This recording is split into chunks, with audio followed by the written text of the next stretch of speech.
Rute capítulo 4, diz o texto: Boaz subiu à porta da cidade e assentou-se ali. Eis que o resgatador de que Boaz havia falado ia passando. Então lhe disse: Ó fulano, chega-te para aqui e assenta-te. Ele se virou e se assentou. Então Boaz tomou 10 homens dos anciãos da cidade e disse: Assentai-vos aqui. E assentaram-se. Disse ao resgatador: aquela parte da terra que foi de Elimeleque, nosso irmão, Noemi, que tornou da terra dos moabitas, a tem para venda. Resolvi, pois, informar-te disso e dizer-te: compra na presença destes que estão sentados aqui e na de meu povo. Se queres resgatá-la, resgata-a. Se não, declara-mo para que eu o saiba, pois outro não há senão tu que a resgate, e eu depois de ti.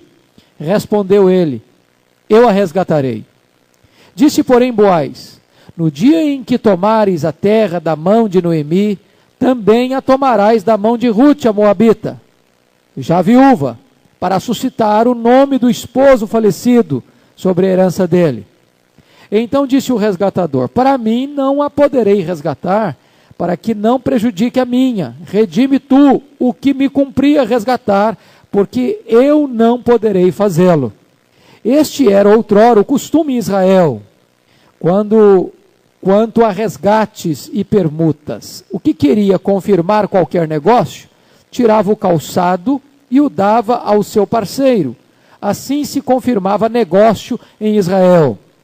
Disse, pois, o resgatador a Boaz: compra-a tu, e tirou o calçado. Então Boaz disse aos anciãos e a todo o povo: sois hoje testemunhas de que comprei da mão de Noemi tudo o que pertencia a Elimeleque, a Quilion e a Malom. E também tomo por mulher Rute, a moabita, que foi esposa de Malom, para suscitar o nome deste sobre a sua herança, para que este nome não seja exterminado dentre seus irmãos e da porta da sua cidade. Disso sois hoje testemunhas. Todo o povo que estava na porta e os anciãos disseram: somos testemunhas. O Senhor faça a esta mulher que entra na tua casa, como a Raquel e como a Lia, que ambas edificaram a casa de Israel. E tu, Boaz, ate valorosamente em Efrata, e faze-te nome afamado em Belém. Seja a tua casa como a casa de Pérez, que Tamar teve de Judá, pela prole que o Senhor te der desta jovem. Assim tomou Boaz a Rute, e ela passou a ser sua mulher. Coabitou com ela, e o Senhor lhe concedeu que concebesse, e teve um filho. Então as mulheres disseram a Noemi: seja o Senhor bendito, que não deixou hoje de te dar um neto, que será teu resgatador, e seja afamado em Israel o nome deste.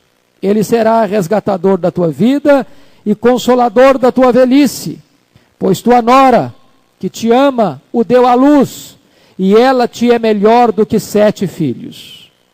Noemi tomou o menino e o pôs no regaço, e entrou a cuidar dele. As vizinhas lhe deram um nome, dizendo: a Noemi nasceu um filho, e lhe chamaram Obed. Este é o pai de Jessé, pai de Davi. São estas, pois, as gerações de Pérez. Pérez gerou a Esrom, Esrom gerou a Rão, Rão gerou a Aminadab, Aminadab gerou a Naasson, Naasson gerou a Salmão, Salmão gerou a Boaz, Boaz gerou a Obed, Obed gerou a Jessé, e Jessé gerou a Davi. Amém.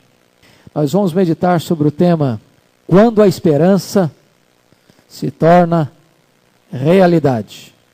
Quando a esperança se torna realidade. Eu quero, à guisa de introdução, focar 4 verdades importantíssimas para nos preparar para analisar este capítulo 4. A primeira verdade que eu quero destacar é que a providência carrancuda revela uma face sorridente. O livro todo de Rute passa-nos esta ideia de que as coisas estavam fora de controle para Noemi. A fome em Belém, a viuvez em Moabe, a morte de seus 2 filhos em seguida, Mas o que é maravilhoso é que o livro começa com a tristeza da morte e termina com a alegria do nascimento. O livro começa com 3 funerais e termina com um casamento. Porque para o cristão é Deus quem escreve o último capítulo da sua vida. A Bíblia diz que o choro pode durar uma noite inteira, mas a alegria vem pela manhã. Podemos olhar isso na perspectiva de Jacó. Vocês se lembram que lá no capítulo 42, verso 36 de Jacó, quando aquele homem lá do Egito manda um recado para que mandasse o outro irmão mais novo, Benjamim, do contrário não teria pão, não teria trigo, não teria provisão. Jacó diz o seguinte: já perdi meu filho, o outro ficou preso lá, agora estão querendo Benjamim. E ele lamenta dizendo: todas essas coisas me sobrevêm. Ele está lamentando, ele está murmurando, ele está reclamando. Todas essas coisas me sobrevêm. Nem ele percebia que essas adversidades todas que estavam no andar de baixo, estavam sendo traçadas no andar de cima como uma belíssima providência para a sua salvação, a salvação da sua família e de todo o seu povo. A providência carrancuda revela uma face sorridente. Segunda verdade: as impossibilidades humanas tornam-se realidades pela ação divina. O livro de Ruth está cheio de impossibilidades humanas. Ruth olha pelo túnel do tempo e não viu nenhuma saída. Parece que na perspectiva humana o seu futuro estava lavrado e neste futuro não havia nenhuma esperança. Mas de repente, Deus reverte a situação. De repente Deus faz o deserto florescer. De repente Deus muda o cenário e abre uma porta da esperança. John Piper escreveu dizendo que a vida cristã não é uma estrada reta rumo à glória. A vida cristã é um caminho cheio de curvas, de precipícios. Na linguagem de John Bunyan, no livro Peregrino, nesta caminhada nós temos pinguelas, nós temos pântanos lodacentos, nós temos precipícios, nós temos perigos, nós temos ameaças, mas o nosso destino não é o fracasso, não é a derrota, não é a queda, o nosso destino é o céu, e é Deus quem está nos levando para lá. Os impossíveis dos homens são possíveis para Deus. Terceira verdade: o fim da linha na perspectiva humana pode ser o começo de uma linda história traçada por Deus na eternidade. Preste atenção nisso. Noemi chegou a mudar de nome. Noemi chegou a lavrar a sentença para ela mesma. A minha vida daqui para frente está marcada, carimbada, tatuada pela tristeza. Nem ela sabia que no andar de cima um outro plano estava sendo traçado e costurado. E este plano não terminaria com tristeza, terminaria com grande alegria. Aquilo que ela pensava que era impossível acontecer, Ruth se casar e ter um filho para perpetuar a memória da sua família, aconteceu. Porque quando você não vê saída, Deus abre uma porta. Quando não tem caminho, Deus abre um caminho no meio do mar. Quando não tem água, Deus faz água brotar da rocha. Quando o homem chega ao último limite e esgota os seus recursos, Deus ainda tem os seus celeiros abarrotados. Deus levanta Noemi como protagonista de uma das mais lindas histórias de toda a humanidade. Quarto lugar e último lugar, à guisa de introdução: nenhum sucesso é final e nenhuma derrota é fatal. Isso é um fato interessante. Ninguém chega ao sucesso e descansa, e ninguém é derrotado e se acaba, porque nenhum sucesso é final e nenhuma derrota é fatal. O futuro ainda lhe reserva surpresas. Não se deixe embriagar pelo sucesso, nem deixe se derrotar pelo fracasso, porque Deus é quem está dirigindo a sua vida. Para Noemi, tinha acabado. Ela não tinha perspectiva. Marido morreu, os 2 filhos morreram, ela é viúva, ela é pobre, ela não pode casar de novo, ela não pode ter filhos. Para ela, o futuro dela tinha sido enterrado na cova de seu marido e de seus 2 filhos. Às vezes nós pensamos que chegamos no fim da linha. E quando você chega no fim da linha, Deus abre uma nova estrada para você. Por isso eu quero chamar a sua atenção para nós olharmos para este capítulo 4, o último capítulo de Ruth. E eu examinando, pedindo a Deus graça para olhar esse capítulo, vir aqui 3 pontos bem distintos. Esse capítulo fala sobre um resgate, nos versículos 1 a 9. Ele fala sobre um casamento, nos versículos 10 a 12. E ele fala sobre um descendente, nos versículos 13 a 22. É sobre esses 3 pontos, então, que nós vamos examinar neste momento. Primeiramente, vamos ver sobre o resgate, versículos 1 a 4. É interessante notar, e já falamos isso quarta-feira passada, que desde o primeiro momento que Boaz pôs os olhos em Ruth, ele se afeiçoou a ela. Ele passou a amá-la. E é interessante que ele começa a demonstrar para Ruth uma bondade que estava para além do natural e do legal. Obviamente Ruth notou isso. As mulheres sabem discernir essas coisas. O que ela não esperava e que não estava na agenda dela é que aquele encontro aparentemente fortuito e casual era, na verdade, uma agenda de Deus. Era uma providência divina. E você vai notar mais tarde que Noemi, no capítulo 2, versículo 20, tem que admitir isso.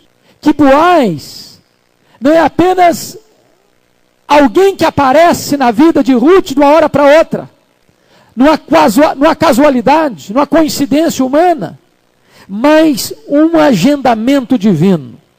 E nesse encontro, então, Boaz começa a perceber que ele tem de ser o resgatador, o remidor daquela família. E aqui começa a história.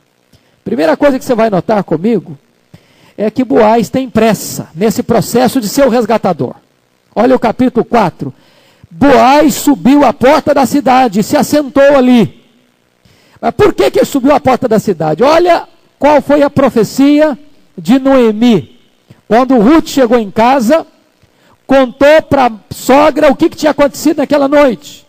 Olha o que Noemi vai dizer. Noemi entendia muito bem da psicologia masculina, até porque ela tinha 3 homens na casa dela, o marido e mais 2 filhos, então ela entendia da psicologia masculina. Quando Ruth conta aquela história para ela, ela diz o seguinte: espera, minha filha, versículo 18 do 3, até que saibas em que darão as coisas, porque aquele homem não descansará enquanto não se resolver este caso ainda hoje. Ela sabe, esse camarada, ele não está apenas sendo generoso com você, não, ele está, numa linguagem nossa popular, apaixonado por você, ele gosta de você, e quem gosta tem pressa, tem urgência, e ele tem pressa, você percebe, porque ele se assenta à porta da cidade, esperando encontrar-se com um outro candidato, ou o primeiro candidato dentro da lei, para ser o resgatador de Noemi e de Ruth. Quando ele vai para o portão da cidade, ele está revelando uma coisa: ele tem pressa, ele é um homem decidido, ele é um homem resolvido, ele tem pressa para agir. Aqui está um ponto muito importante. O ponto é o seguinte: se a precipitação é um mal que devemos evitar, a indecisão é outro erro que não podemos cometer. Quantas pessoas que adiam aquilo que não pode mais ser adiado? As coisas estão claras, as evidências já estão absolutamente a olhos vistos. Não há mais tempo a perder. É hora de agir. É hora de agir. E ele entendeu isso. Era hora dele agir. Esse é um ponto importante na vida, gente. Não só na vida espiritual, na vida familiar, na vida profissional, em todas as áreas da vida, você tem que ser diligente. Você tem que ter pressa. Alguém já disse que nós somos escravos da nossa liberdade. Você é um ser tão livre que você é escravo da sua liberdade. A única coisa que você não pode deixar de fazer na vida é de decidir. Você, como um homem dentro de uma canoa, rio abaixo, você tem que tomar uma decisão. Ou você pula da canoa, Ou você rema para chegar na outra margem? Ou você faz de conta que não tem perigo nenhum e deita lá dentro e deixa a canoa rolar rio abaixo? Uma coisa você não pode fazer. Você não pode deixar de tomar uma decisão. Você é livre. Você é escravo dessa liberdade. Você pode até me dizer, bom, mas eu não tomo decisão nenhuma. Eu estou indeciso. Pois a indecisão é uma decisão.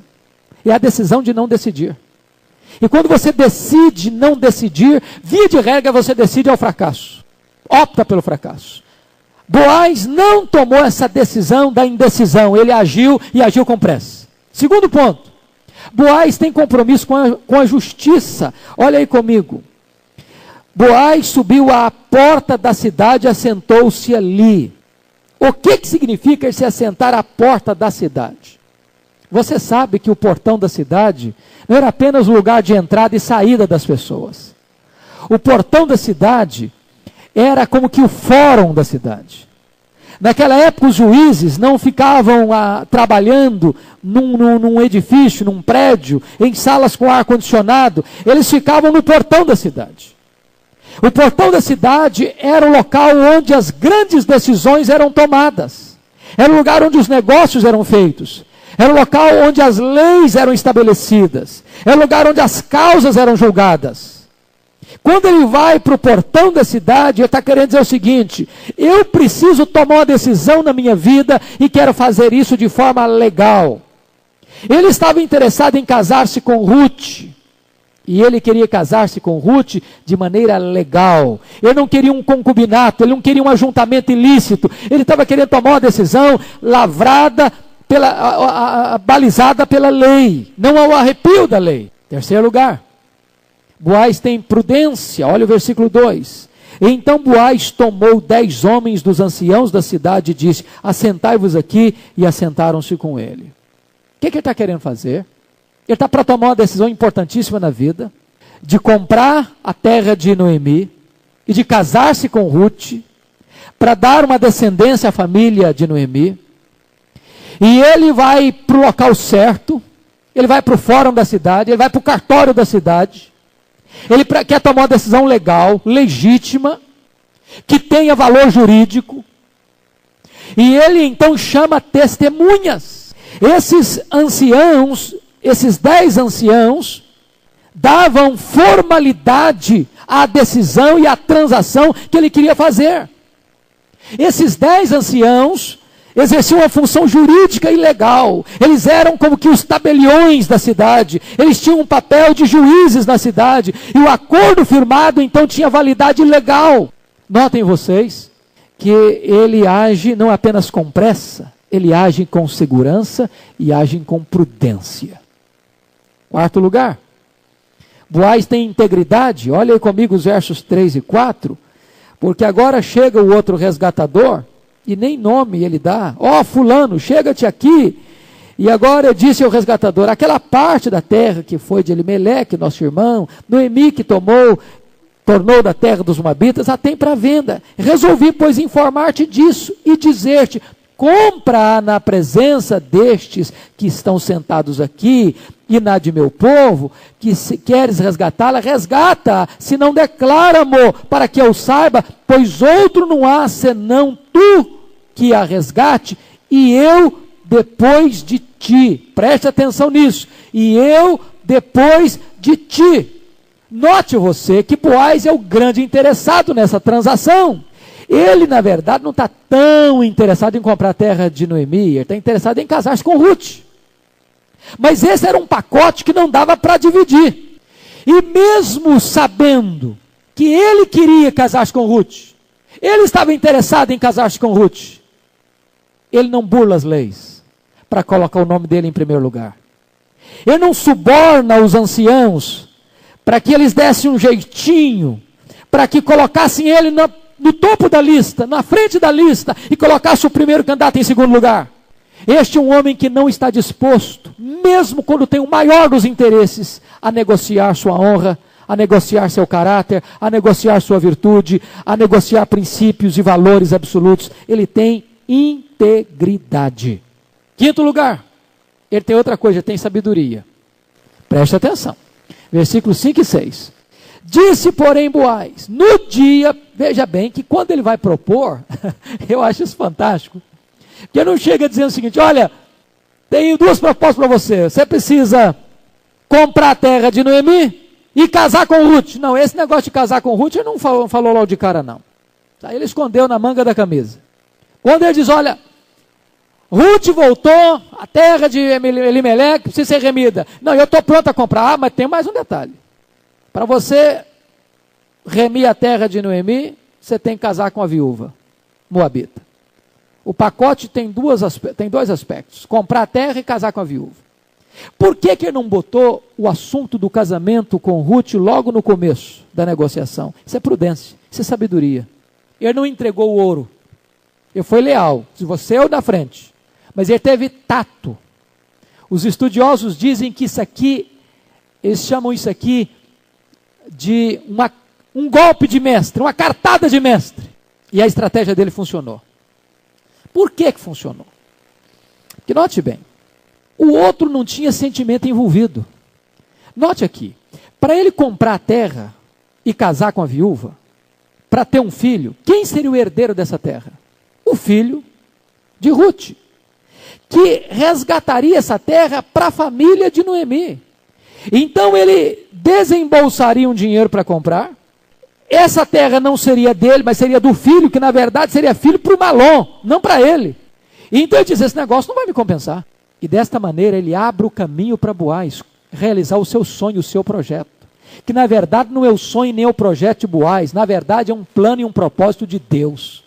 Sexto lugar, Boaz tem zelo com a legalidade. Olha os versículos 7 a 9, porque no 7 a 9 vai mostrar que o costume em Israel, quanto a resgate e permutas, ser confirmado o negócio, então tirava-se o calçado e dava ao seu parceiro, e assim se confirmava o negócio em Israel.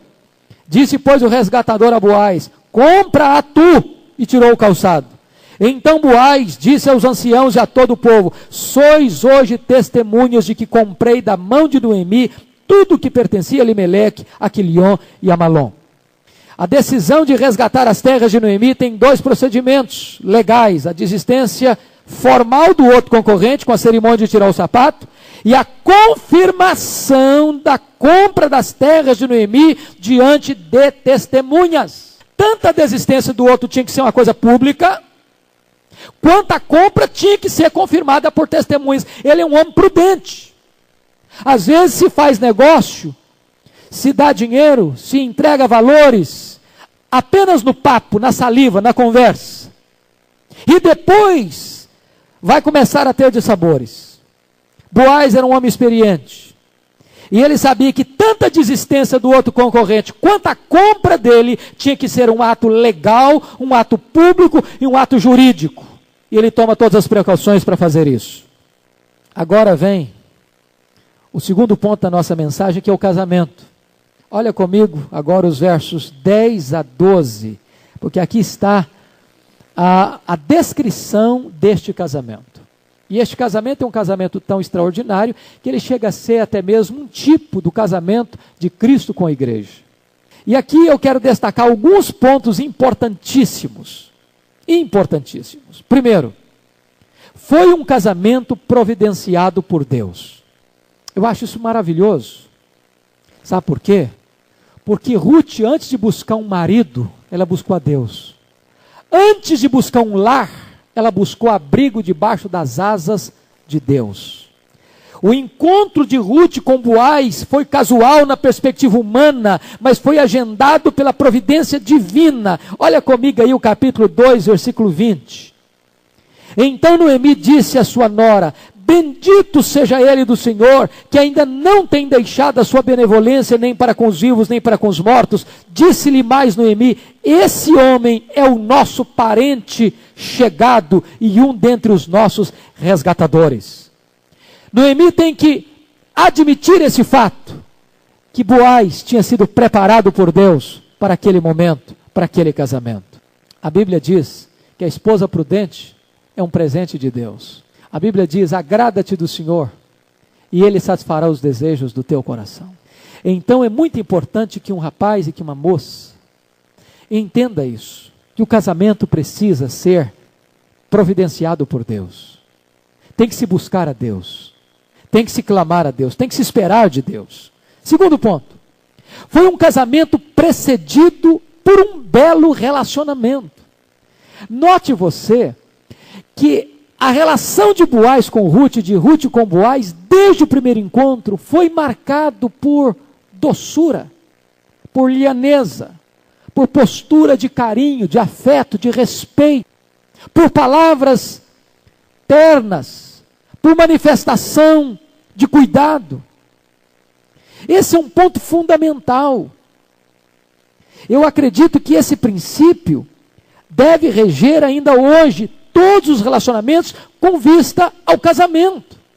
Se existe uma coisa que deve trazer para a igreja alegria, é um namoro de dois jovens crentes que começam a se relacionar na direção de Deus, na busca da direção de Deus, com a bênção de Deus, com vistas ao casamento. Mas se existe uma coisa também que deveria trazer alegria para a igreja, é quando o namoro ruim termina. Porque tem namoro que a melhor coisa que pode acontecer a ele é o término. Porque ele sinaliza o fato de que não vai dar certo. Porque quando no namoro tem briga, tem discussão, tem ciúme, tem choro, tem dor, tem confusão, é melhor terminar. Não era o caso aqui. Não era o caso aqui. Outra coisa importante, não houve intimidade física no relacionamento de Ruth com Boaz antes do casamento. Capítulo 3, versículo 14.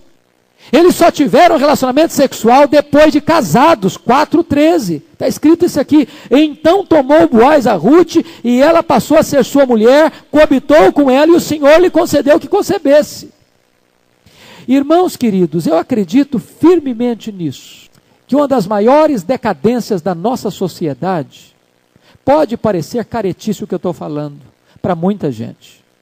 Pode parecer antiquado o que eu estou falando para muita gente. Mas eu estou convencido de que uma das maiores decadências da nossa sociedade é a maneira como a juventude encara hoje namoro. Porque a prática do sexo no namoro é um fator de grande decadência da nossa sociedade. A Bíblia diz que o sexo é bom, que o sexo é santo, que o sexo é puro, que o sexo foi providenciado por Deus para o prazer do homem e da mulher, mas o sexo foi criado por Deus para ser exercitado, para ser desfrutado no contexto do casamento. A Bíblia diz que o sexo antes do casamento está debaixo do juízo de Deus. Está lá em 1 Tessalonicenses 4, 3-8. A Bíblia diz que o sexo fora do casamento é para quem não tem juízo. Está lá em Provérbios 6:32. Só quem quer arruinar-se que faz tal coisa. Então, o casamento de Boaz e Noemi é abençoado por Deus, porque passa por esta vertente do respeito, de um relacionamento bonito e santo. Terceiro ponto, foi um casamento grandemente desejado por ambos. Isso você nota lá no capítulo 3, verso 9. Lá no capítulo 3, verso 11, e no capítulo 4, 10 e 11. Note isso. O casamento hoje tem sido um contrato provisório. Parece que aqueles contratos de empresa de experiência, para ver se vai dar certo. E quantas pessoas que estão fazendo do casamento realmente um contrato experimental. Não é seguro, certamente, ir para o casamento indeciso, inseguro. Obviamente não, mas por outro lado, queridos irmãos, nós temos que entender que o casamento é uma aliança para a vida, para a vida. Se você nota hoje, temos muitas palavras bonitas e poucos compromissos. Os vestidos das noivas estão ficando cada vez mais alvos e a pureza cada vez mais rara. Os véus das noivas estão ficando cada vez mais longos e os casamentos cada vez mais curtos. Hoje você nota que os namorados estão falando palavras cada vez mais apaixonadas e tendo menos paciência. Estão fazendo mais promessas, mas cumprindo menos os votos. Vemos muitos que começam um casamento sem reflexão e poucos que investem nele com sincera devoção. Esse é um ponto fundamental na relação de Boaz e Ruth. Quarto aspecto do casamento de Boaz e Ruth. Foi um casamento apoiado pela família. Olha que princípio fantástico. Quando Ruth tomou conhecimento do que acontecera lá no campo, na fazenda de Boaz, ela se alegra. Ela diz, está aí a pessoa certa para casar-se com Ruth. E ela ora por isso. Ela dá o seu aval a este casamento. E aqui uma palavra para os nossos moços. Eu nunca vi um rapaz e uma moça serem bem-sucedidos na vida, desobedecendo pai e mãe na área de namoro. Não há a mínima possibilidade de existir bem-aventurança num casamento se este namoro e se este casamento está acontecendo na contramão da vontade dos pais. O casamento de Ruth e Boaz é alvo da oração e do regozijo da família. E esse princípio deve permanecer ainda hoje. Quinto lugar, foi um casamento público. Olha comigo, por favor, irmãos, isso é uma coisa preciosíssima e nós temos que destacar. Versículos 10 e 11. E também tomou por mulher a Ruth, a moabita, que foi esposa de Malom, para suscitar o nome deste sobre a sua herança, para que este nome não seja exterminado dentre os seus irmãos e da porta da sua cidade. Disto sois hoje testemunhas. Todo o povo que estava na porta e os anciãos disseram, somos testemunhas. Preste atenção aqui. O casamento de Boaz e Ruth foi um ato público, legal, feito perante os anciãos e juízes da cidade. Ou seja, em outras palavras, Boaz e Ruth casaram-se de acordo com as leis vigentes do seu país. Boaz entendeu que o casamento não deveria ser uma aliança particular apenas entre ele e Ruth, mas deveria ser uma aliança entre ele e Ruth, feita publicamente diante das autoridades constituídas da sua cidade. Por que isso é importante? Porque hoje nós estamos vivendo uma época em que as pessoas estão desprezando o casamento civil. Dizendo o seguinte, para que papel? Papel não serve para nada. O que importa é o amor. Vamos morar junto. Vamos juntar as trouxas. Só que o casamento, à luz dos princípios de Deus, não é apenas uma união entre um homem e uma mulher, é a união entre um homem e uma mulher de forma pública, de forma legal. Se você perceber, esta verdade já está presente lá no Gênesis, capítulo 2, versículo 24. Deixa o homem, seu pai e sua mãe, se une à sua mulher, tornando-se os dois uma só carne. Esse deixar pai e mãe é uma atitude legal, pública. Hoje o que está acontecendo é que as pessoas estão se tornando uma só carne para depois deixar pai e mãe quando deixa. Estão invertendo os papéis, estão alterando aquilo que Deus estabeleceu. Você percebe uma coisa importante aqui ainda, é que o casamento coloca marido e mulher num posto de responsabilidade para com o mundo e para com a humanidade. Esse tem que ser uma aliança pública diante da sociedade, diante da igreja de Deus. Por isso, queridos irmãos, preste atenção aqui, a importância da celebração do casamento não deve ser desprezada. Não deve ser desprezada. Pois são festivais que celebram o começo de uma nova aventura. Diz o texto que o povo estava lá, não apenas para testemunhar, mas para orar em favor dos dois. Então esse é um princípio de Deus. Sexto lugar, foi um casamento proposital. Versículo 10, e aqui num contexto muito próprio desse casamento. O propósito do casamento, no regime do levirato, era para suscitar um descendente à família do falecido. Talvez por essa razão que o primeiro pretendente não aceitou remir, comprar a fazenda de Ruth, a propriedade de Noemi, e nem se casar com Ruth. Ele tinha um projeto. Não era suscitar o nome dele, mas suscitar o nome do falecido. E esse foi um projeto que Boaz dispôs-se a cumprir. Está aí no versículo 10. Sétimo lugar, foi um casamento abençoado pelas testemunhas. Olha que coisa maravilhosa. Hoje, às vezes, a gente chama testemunhas e é uma coisa bonita. Tem uma solenidade pública ter testemunhas. Embora todo o povo é testemunha. Lá tinha os anciãos, tinha as pessoas demais que estavam lá naquela praça onde o contrato foi feito. Mas as testemunhas aqui tinham uma função mais do que estarem presentes, mais do que botar uma roupa bonita numa ocasião especial. Veja bem o que fizeram. Primeira coisa que elas fizeram: rogaram 3 bênçãos especiais sobre o casamento de Ruth e Boaz. Primeiro, versículo 11, elas pediram que Ruth fosse uma mulher fértil. Versículo 11, todo o povo que estava na porta e os anciãos disseram. Os anciãos são as testemunhas do casamento. O povo era o povo convidado, né? Diríamos que era o povo que estava convidado. Todos disseram, somos testemunhas. O Senhor faça esta mulher que entra na tua casa como a Raquel e como a Lia, que ambas edificaram a casa de Israel, e tu, Boaz, ate valorosamente em Efrata, e faze-te nome afamada em Belém. Aqui paramos para pensar um ponto. Ruth ficou casada com Malom, se nós entendemos corretamente, capítulo 1, versículos 4 e 5, por volta de quase 10 anos. Por que ela não concebeu? Por que ela não deu à luz? De duas uma, ou Malom não podia dar filhos a ela, ou a própria Ruth era estéril.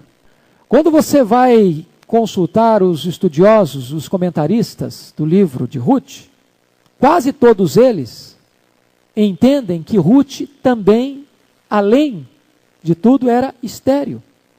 E o entendimento que eles têm de que Ruth era estéril são essas duas referências. Primeiro, o fator de ter estado casada quase 10 anos e não ter gerado um filho.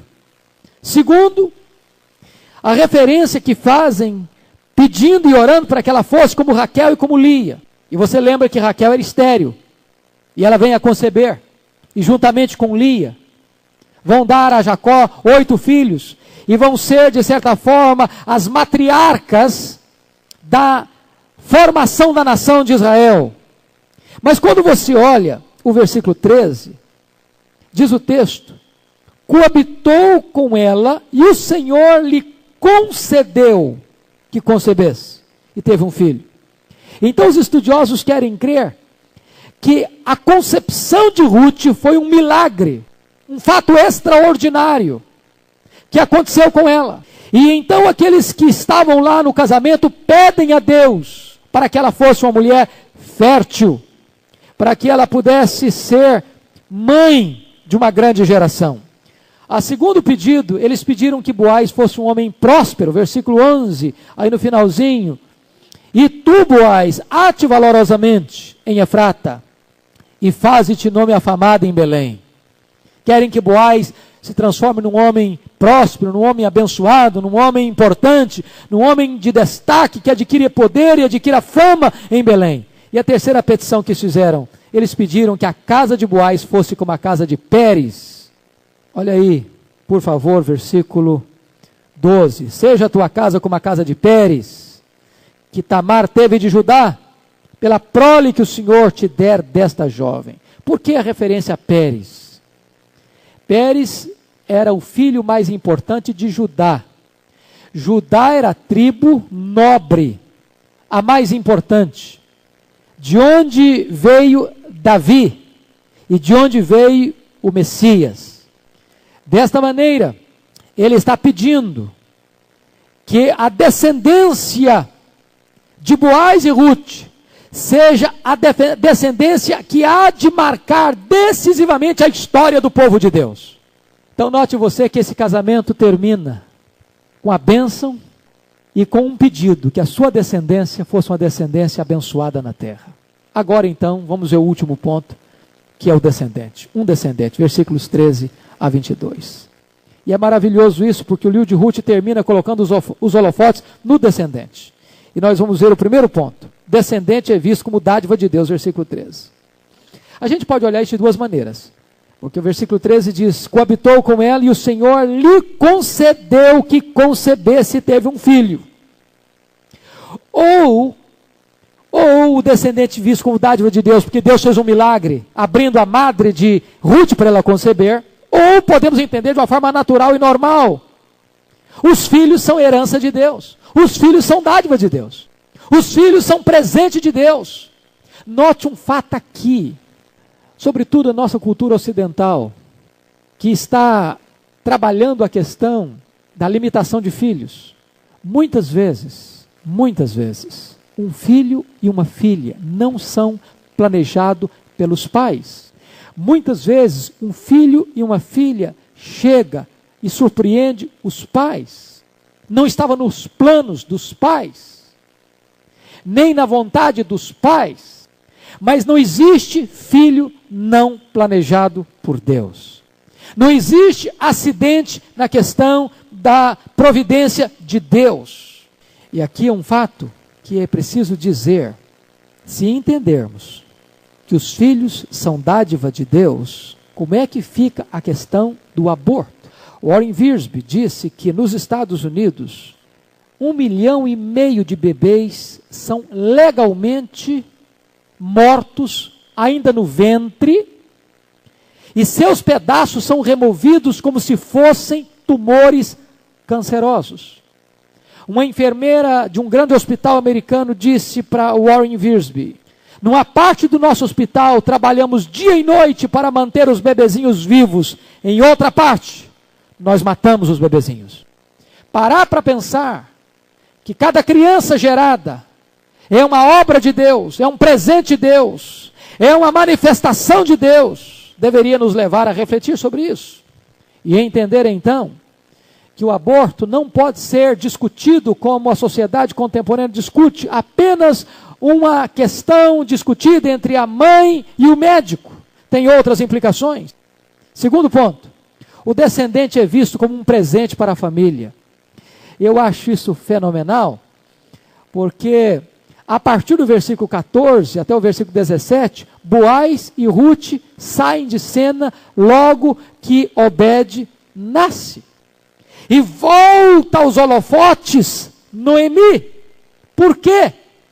Olha comigo o versículo 17, que quando nasce o menino, as mulheres de Belém vão dizer o seguinte: a Noemi nasceu um filho.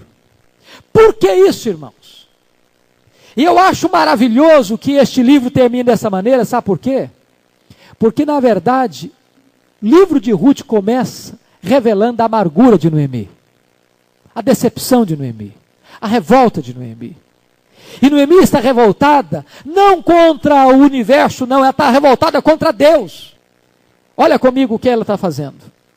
No verso 13, ela está dizendo o seguinte: que Deus descarregou sobre ela a sua mão. Ela está se sentindo amaldiçoada. No versículo 20 do capítulo 1, olha o que ela vai dizer. Ou melhor, que Deus provocou nela uma grande amargura. No versículo 21, ela vai dizer que ela saiu feliz e voltou pobre. Ela diz que Deus manifestou-se contra ela. Ela diz que o Todo-Poderoso a afligiu. É assim que ela está se vendo. Ela olha para Deus como inimigo, como flagelador, como aquele que está contra ela. E você vai perceber uma coisa, que o livro começa com as perdas de Noemi. E o livro termina com os ganhos de Noemi. O livro começa dizendo as mágoas de Noemi. E o livro termina dizendo que Deus mostra para Noemi que ela está errada. E essa lição é para você e para mim, sabe por quê? Porque a caminhada para o céu, na linguagem de John Piper, não é uma estrada reta. É uma estrada cheia de curvas, de acidentes, de abismos, de precipícios. E nessas curvas, porque a gente não enxerga lá na frente, a gente começa a reclamar. A gente começa a murmurar. A gente diz: Deus, o Senhor me desamparou. Deus, o Senhor me deixou. Deus, o Senhor descarregou a mão sobre mim. Deus, eu era feliz, o Senhor me deixou triste. Deus, a situação está complicada. O Senhor é o protagonista da minha tragédia. E quando você chega no final da linha, você descobre que Deus nunca te desamparou nessa jornada. Que Ele estava sempre no controle. Que Ele estava sempre trabalhando em seu favor. Que Ele sempre estava trabalhando as circunstâncias para o seu bem. Verso 17 diz: um filho para quem? Nasceu um filho a Noemi. Por quê? Por que a Bíblia está dizendo isso? A Bíblia está dizendo isso para dizer uma coisa para Noemi. Noemi, aquilo que você falou de Deus não é verdade. Aquilo que você pensou de Deus não é verdade. Se você e eu tivermos paciência para esperarmos o tempo oportuno de Deus, nós vamos ver que Deus está trabalhando por nós e não contra nós, como Noemi pensou. Na verdade, Quando Noemi disse assim, eu saí ditosa e voltei pobre, ela também não estava falando a verdade.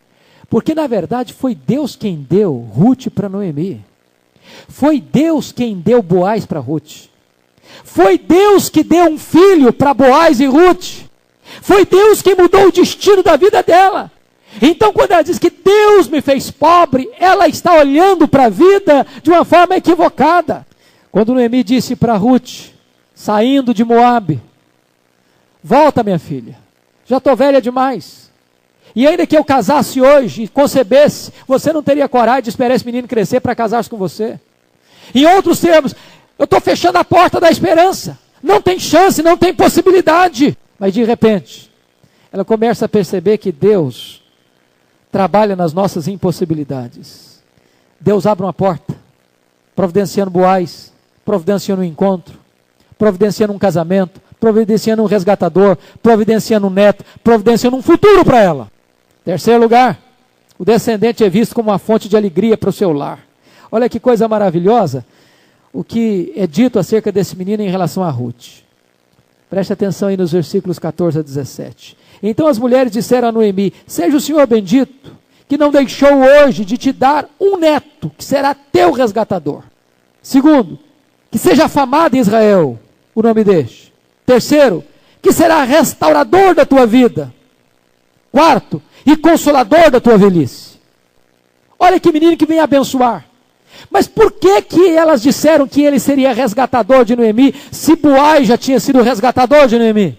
Porque na verdade o Boaz foi um resgatador econômico, mas Obed viria a ser o resgatador emocional, espiritual. Na verdade, quando aquele menino nasceu, ela descobriu uma coisa: a minha família está viva. A minha família vai continuar na história. A minha família não abortou a possibilidade de ser a família progenitora do Messias, e de fato foi. Quarto lugar, o descendente cresce numa família onde reina amor e harmonia. Eu acho algumas coisas tão lindas, e eu confesso para vocês que uma das coisas mais lindas deste livro está aqui no versículo 15. O testemunho das mulheres, quando disseram para Noemi assim na parte B, pois tua nora que te ama, o deu à luz, e ela te é melhor do que 7 filhos. Ruth põe abaixo e desbanca todas as piadas de sogra que aparecem no mercado. As piadas dizem por aí que a melhor sogra é aquela que mora a 10 mil quilômetros. Ruth diz não, a melhor sogra é aquela que mora dentro da minha casa. Está junto com ela. E não é um testemunho de boca, as pessoas, ela te ama. E por que disseram, ela te é melhor do que 7 filhos? Naquela época, o sonho de todo casal era ter filhos, sobretudo muitos filhos do sexo masculino. 7 era o número perfeito. Quando elas disseram, Ruth, tua nora que te ama, te é melhor do que 7 filhos, este era o maior tributo que se podia dar a uma mulher. Ela estava dizendo o seguinte, não tem nada melhor na tua vida, Noemi, do que a tua nora Ruth. Ela é melhor do que a tua maior realização como mãe. Que coisa fantástica. Que exemplo bonito para ser seguido ainda hoje. Segundo lugar, Noemi cuida do neto sem qualquer atitude de ciúmes de Ruth. O versículo 16, olha aí. Noemi tomou o menino e o pôs no regaço e entrou a cuidar dele. Olha a maturidade de Ruth. Ruth podia ter ciúme, de querer, essa avó vai estragar esse menino, vai dengar demais esse menino. Ela não fez isso. Ela sabia que aquele neto era o oxigênio de Noemi, era a esperança de Noemi, era o sentido da vida de Noemi, era o futuro de Noemi. E ela entrega esse menino para sua própria avó, para sua própria sogra, melhor, para cuidar dele, demonstrando amor, maturidade. Quinto lugar, o descendente trará ao mundo uma semente abençoada. Esse é o nosso último ponto, antes das aplicações finais. O que eu acho lindo, que quando nasce um bebê, você vê aí um voto a favor do futuro. Quando nasce um bebê, você precisa segurar nos seus braços o próprio futuro. O livro de Ruth termina com o nome Davi. Davi. E aí você começa a notar uma coisa, que aquilo que parecia nublado, sem sentido, sem propósito, estava sendo trabalhado no andar de cima, na sala de comando do universo, costurado por Deus na sua providência, para que aquela história dolorosa de Belém, aquela fuga para Moabe, aquele retorno na pobreza para Belém, aquele encontro fortuito na fazenda de Boaz, aquele batida forte do coração de Boaz na primeira vez que vê Ruth, aquela disposição de lutar para ser o resgatador da família, tinha um plano de Deus, e esse plano de Deus desembocava no rei Davi. O neto de Noemi, o filho de Boaz e Ruth é Obed, o pai de Jessé, o pai de Davi. Mas você olha para frente, não é apenas Davi, o maior rei de Israel, mas a família do Messias viria da família de Davi. E agora esta mulher Ruth vai ser ancestral do próprio Messias. Obed nasceu em Belém, Davi nasceu em Belém, Jesus nasceu em Belém. Quando você vai para o Evangelho de Mateus, está lá escrita a genealogia, os 10 nomes que aparecem aqui na genealogia de Ruth, aparecem lá no livro de Mateus, como aqueles que fazem parte da árvore genealógica do Messias, do Salvador do mundo. Desta maneira, o projeto de Deus não era apenas trazer um resgatador, não era apenas trazer um rei político em Israel, era trazer o Salvador do mundo. Sabe o que me ensina isso? Olha para a sua vida. Talvez você não tenha discernido qual o projeto de Deus na sua vida. Quem de nós pode discernir, irmãos, o que Deus está construindo a partir da nossa frágil vida para o futuro? Que impacto a sua vida terá no futuro? Que influência a sua vida terá nas gerações futuras? Portanto, quando você encontrar um menino por aí, bata a continência para ele. Porque você pode estar diante de alguém que Deus levantou para a realização de uma grande obra. De uma grande obra. Eu queria terminar essa exposição apenas citando para vocês, brevemente, algumas lições práticas. A primeira lição prática. Pense nisso, você tem um grande valor para Deus. Talvez, está escrito lá na lei, que os moabitas não tinham acesso à assembleia dos judeus. Talvez você possa se sentir um moabita, pobre, desprezado. Mas Deus olha para você e dá valor para você. Não só dá valor para você, coloca você no topo da lista das pessoas mais importantes, como colocou Ruth na genealogia do seu próprio filho, Jesus Cristo. Segunda lição, um casamento é uma grande fonte de bênção quando feito dentro da vontade de Deus. Você que não casou ainda, que pretende se casar, não abra mão jamais de casar-se dentro do projeto de Deus, dentro da vontade de Deus. Terceiro, os filhos são presentes de Deus. Note você que depois que Boaz compra a propriedade de Noemi, não se fala em dinheiro mais. O assunto não é dinheiro mais.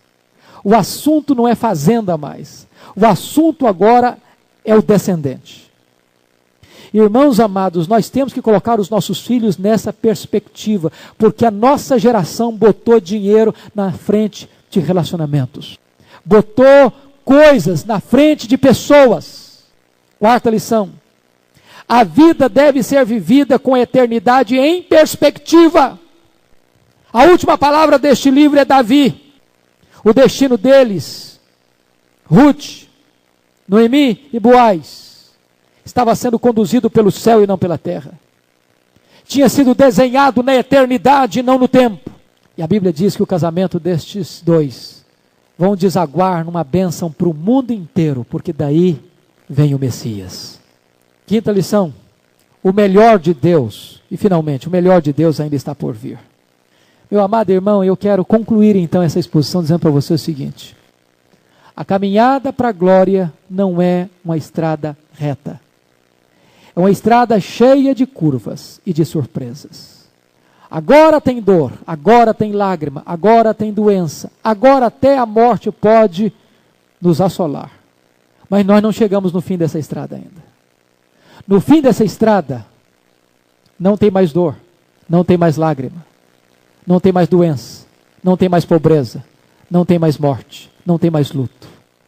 No fim desta estrada, tem a cidade santa, tem um corpo de glória, tem a posse da herança, tem a bem-aventurança eterna. O melhor de Deus para a sua vida ainda está por vir. Esta é a história de Ruth.